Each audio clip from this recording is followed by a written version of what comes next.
Hey, welcome to Integrative Preparedness. Sorry for the unprofessionalism. I just got that set up. Still getting used to my new digs here. I'm Steve Smith. How are you all today? I was going to make a different one here. I've got so much. I said this on the previous one. My list is growing so long on videos that I need to get around to shooting. I'm going to have to start cranking out more than one a day. So I was about to shoot a second one today on solar activity and how that's affecting us right now and how we might expect it to continue to. I'll make that next. But then my honorary daughter called, and I had just sent her. She's an EMT with one of the major ambulance services. I had just sent her something that I saw in the news yesterday about our local EMS provider. I have to concentrate because there are so many of these initials, and they're not in my direct field. So EMS and emergency medical services. EMT is emergency medical technician, I think. Okay, different than a paramedic. The paramedic is the next step up. They refer to them as medics. So anyway, just saw in the news that that our local ambulance service, the one affiliated with the county government, has a real problem staffing. They've had to shut down a couple of their trucks. And that's fairly unusual, I would think, because this is a well-funded county. It's a large county. We pay a lot of money for our emergency services, police, fire, EMS, things like that. And so to have any kind of problem with it was a surprise to me as a taxpayer. So anyway, I sent an article to her. Well, she called me. She's out for a walk. And we got to talking, and I asked her what she thought about that. She says she's not surprised. She says everybody is looking to get, well, everybody, that's a broad, but you know how people talk. She says people are looking to get out of emergency medical services. And she said there was a number of reasons why. I want to share that with you because I think it was Doc Galt, too, that maybe it might have been over on the Patreon channel, that said their ambulance service in their county, and Doc, correct me if I'm wrong here, I think that he said that it was no more or closed down or something, and maybe the other county over was having to serve it. Well, what's going on apparently from what she told me, she says, first off, the hospitals, first off, everybody wants to get out of that business. Either because it doesn't pay well, because of the stress they go through. She's on a 72-hour shift. She's about to start a 72-hour shift. Now, I know that a lot of that is, hanging around and sleeping. But, if you're not in the military, who wants to spend 72 hours, in someplace where, you're there all the time and getting awakened at 2 o'clock in the morning to take care of somebody who should have gone to the doctor for the last 3 years but didn't, so all of a sudden they call you at 2 o'clock in the morning, or to try to get somebody out who's drunk and so big that it takes 6 firefighters to carry them out to the ambulance. What they have to do, you couldn't get me to do. Well, maybe, if I had to, but not as a living. So she says, everybody's wanting to get out of this. The pay is not that high. The stress they go through is off the charts. The working conditions have been declining forever. Now, this is going to impact you and me and all of us. That's why I want to talk about this. I asked her why, and she said, well, all the nurses are leaving the hospitals because of this last couple of years, or they just don't believe in it, or they're going into the private sector, or they're going to doctor's office, or they're just sick and burned out of healthcare. And she says nobody wants to be in healthcare anymore. They don't believe in it because of what's going on. So nurses are leaving hospitals right and left, and I knew that from my own experience when I was still at the hospital. Excuse me, I'm talking too much and too fast. Steve, that's not like you to talk fast. I know. I know. If you're new here and you think that this is normal, it's not. So if you come back and I'm putting you to sleep next time, I tend to talk slow usually. So she says the nurses are leaving the hospitals. What that's doing, of course, that's putting more stress on the nurses in the hospital, not just the floor nurses, but the ER nurses, the ICU nurses, the specialty nurses, the CRNs, the critical resource nurses, putting more stress and pressure on all of them, which is because they're leaving. It's creating openings. Now, paramedics cannot go directly in to be a nurse. Now, I know a lot of buddies of mine who were paramedics did go on further, and get their degrees and become nurses because the money's a lot better than a paramedic money. But what they can do is go directly into a hospital and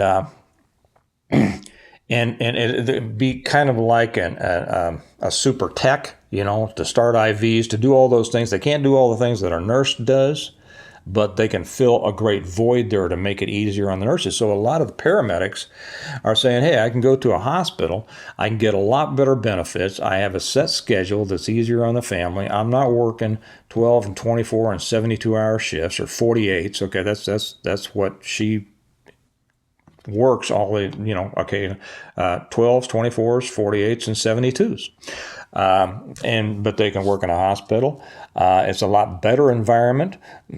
They don't get treated like crap like they do out in the field. It's amazing how horrible people will treat you when you're out trying to help them. Any of you first responders can and feel free to chime in on that and share your experiences on this too. But the average person has no idea what first responders deal with. And when they can go into a hospital situation, not have to take that guff, get paid a lot more, be in a nice environment where they can, where they always have a bathroom available and, they got a galley they can go back and eat. And it's just a much better environment. So what that's doing is there used to be like the MedAct, who was the one in my county that she said used to run double medics all the time, which means two paramedics,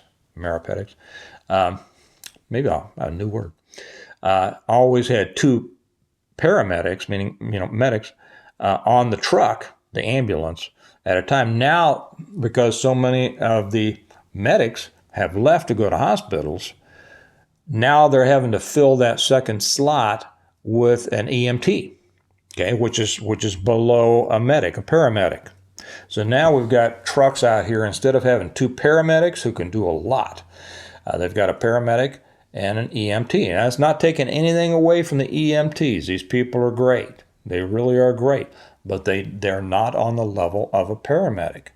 And so as nurses are leaving, paramedics are going into the hospitals to take those jobs. That's leaving vacancies that then are being filled by EMTs, not on the level of paramedics, which is now reducing the potential quality of care, especially in an emergency situation, a trauma situation in the field. And then even she says a lot of them are just sick of it. They're just sick of it. And they want out. She wants out. She's looking for something to do, and she'll be out pretty soon. And she says many other people are too. So essentially, she says, and I have other friends who have verified this, everybody that I know that's still in medicine, that's still on the clinical side of medicine, everybody I know wants out. And that includes doctors. So as she said, and as we've seen around us, and as I said before I left the hospital, the medical profession, the medical field is collapsing. And how that affects us, for the most part, is, and particularly because, an emergency, there's a reason it's called an emergency, right? When you have emergency services collapsing, that's a real problem. We know that we have police collapsing. Now I know guys in the fire service. I don't think they're collapsing. I think they're doing fine. But they're an entirely different world themselves. We used to say if you want to be loved, be a fireman. You want to be hated, be a cop.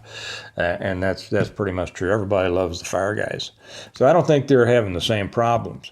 But now I could be wrong. If there are any firefighters out there, straighten me out on that, because you would know better than I.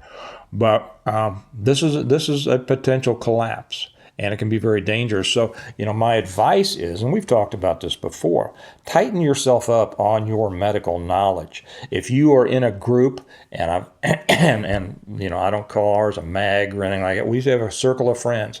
I happen to be very fortunate that I'd say half the people in it are either paramedics, nurses, or CRNs, the super nurse. Okay.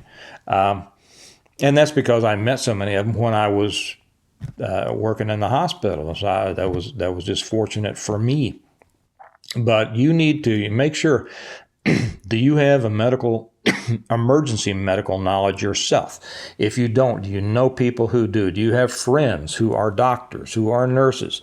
And there's nothing wrong with a regular nurse, but if you have an ICU nurse or an ER nurse, excuse me, that's even a notch better, because when you need an emergency, there can be a difference between an ER nurse and a floor nurse. A med-surg nurse or something like that. Not taking anything away from the other nurses, but, it's the difference between a SWAT team and a road officer, okay? So anyway, that's the news for this. Share with me, if you would, what's happening in your area. If you guys, for those of you who are out there who are first responders, kick in your opinion on this and your thoughts, because other people will learn from them as well. But do be aware that the emergency medical services system is apparently collapsing, and really the medical field itself has been going down in the toilet. I said before I left the hospital that so many nurses were leaving that they were having to hire nurses. They were importing nurses from India and Africa. And there were times in the ER to where nobody could understand what these nurses were saying. They couldn't understand the patients couldn't understand them. They couldn't understand each other. The American nurses couldn't understand. They didn't know how things went. And I mean, these, people's lives were in the balance. So anyway, remember, keep that in mind. Do something about it. Remember, and I do talk a little bit about our emergency medical services in these books, but this is brought to you by the Stonemont series, my books. As I say, I have never been asked a question that I haven't already answered in detail in these books. Buy them if you haven't. If you are serious about preparedness and you haven't read these books, as things get worse and worse and worse, this should be the next thing you do in your preparedness cycle. Okay? So remember that we prepare well today in order to live well tomorrow. I'd say that one of your best preps would be in the medical field right now. So you all have a good day, and I'll talk to you later. Bye-bye.